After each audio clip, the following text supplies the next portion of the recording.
Welcome to the Deep Dive. We're here to cut through some of the noise in the crypto world for you. Yeah, there's a lot out there. Definitely.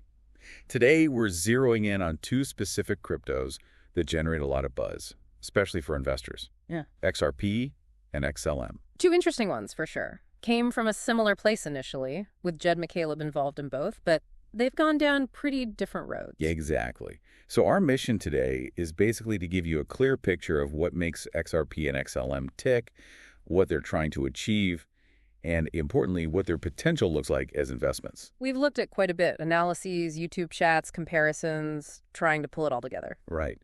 So let's start with XRP. This one often comes up and talks about banks and big finance, doesn't it? It really does. XRP was fundamentally designed, with financial institutions in mind. The big idea, to shake up how money moves across borders. Because the old way, SWIFT and all that, it can be slow and kind of clunky. Exactly. Slow, often expensive, not very transparent sometimes. XRP tackles that head on. Its big advantages are, well, speed for one. How fast are we talking? Transactions settling in about 3 to 5 seconds. Compare that to SWIFT, which can take days sometimes. It's a massive difference. Okay, wow, that's huge. And cost efficiency. Transactions cost like fractions of a penny.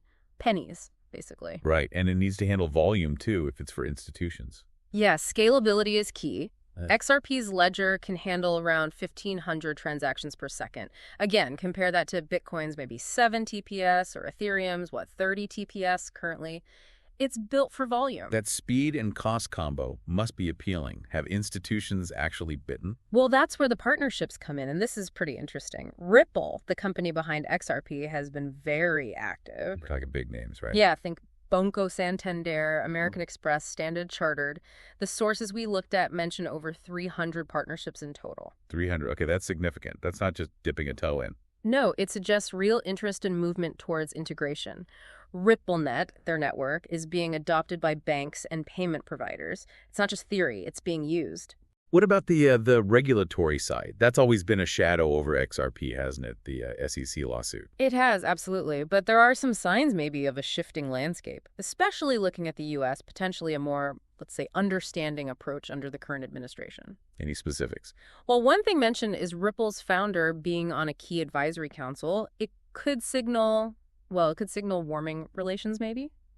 Resolving those legal issues would obviously be a huge positive for XRP's market position. Yeah, clarity there would be massive. So for you listening, thinking about investing, what do the numbers look like? Price predictions. Okay, yeah, the forecasts. Our sources get pretty optimistic here. For 2025, some see XRP hitting around $5. $5 from where it is now. Right, one source suggested like a potential 500% increase. Another even talked about 900%. These are based on certain assumptions about adoption and regulatory outcomes, of course. And further out, say 2030. Even more ambitious, some predictions go up to $15. $15? Yeah, one projection mentioned 1,000% surge potential, another even 2,600%. The vision there is XRP becoming like a core part of the global financial plumbing. That's a bold vision. It is. It implies a fundamental shift in how cross-border payments work. But, and this is crucial, these are just projections. The crypto market is, famously unpredictable. Absolutely. You always have to factor in the risks. Regulatory stuff could still go sideways, right? And what about competition, like CBDCs? That's a really important point. Central bank digital currencies are definitely on the horizon, and how they interact with or compete against cryptos like XRP is still a big unknown. It's a risk factor. Okay, so that's XRP, institutional focus, speed, partnerships, but with that regulatory question mark still lingering. Let's switch gears to XLM. Stellar. What's its story? XLM, or Stellar, has a different kind of mission. It's more grassroots, maybe, focused on financial inclusion. Think about reaching people who don't have access to traditional banking. The unbanked and underbanked. That's a huge number of people globally. Exactly. So XM is positioned to help bridge that gap. And it has its own set of strengths. Like XRP, it's fast, but the costs are maybe even lower. Lower than fractions of a penny. We're talking tiny fractions of a cent. This makes it incredibly good for things like microtransactions, sending small amounts of money home across borders, remittances. Those areas where traditional fees can eat up a lot of the value. Makes sense. Anything else unique? A big one is its built-in decentralized exchange, the DEX. So you can trade assets directly on the network? Exactly. Peer-to-peer. without needing a typical crypto exchange as the middleman.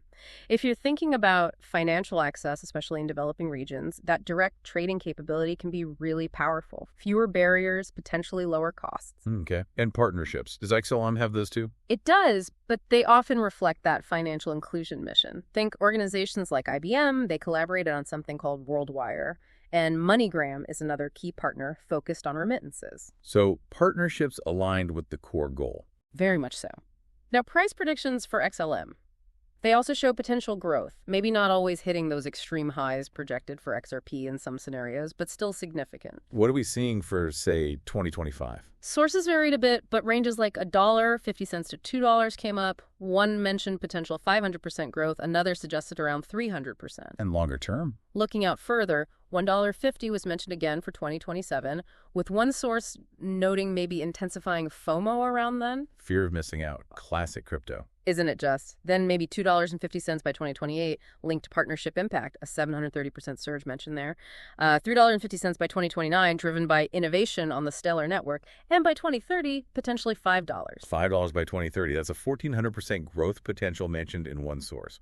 Still very substantial if it played out. Absolutely. It suggests XLM could really make a dent in that financial inclusion space. And helpfully for you as an investor, the sources also laid out some pros and cons. Okay, like? Well, pros.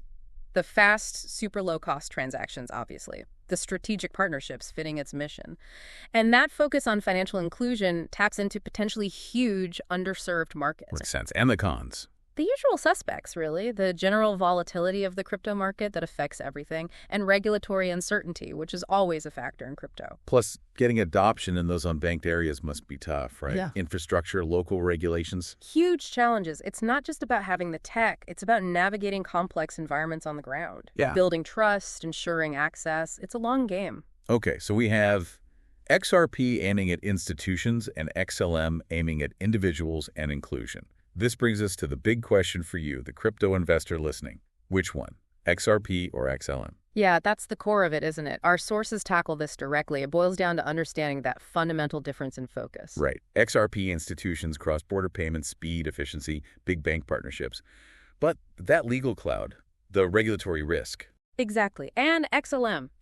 Financial inclusion, individuals, tiny costs, the DEX, mission-driven partnerships.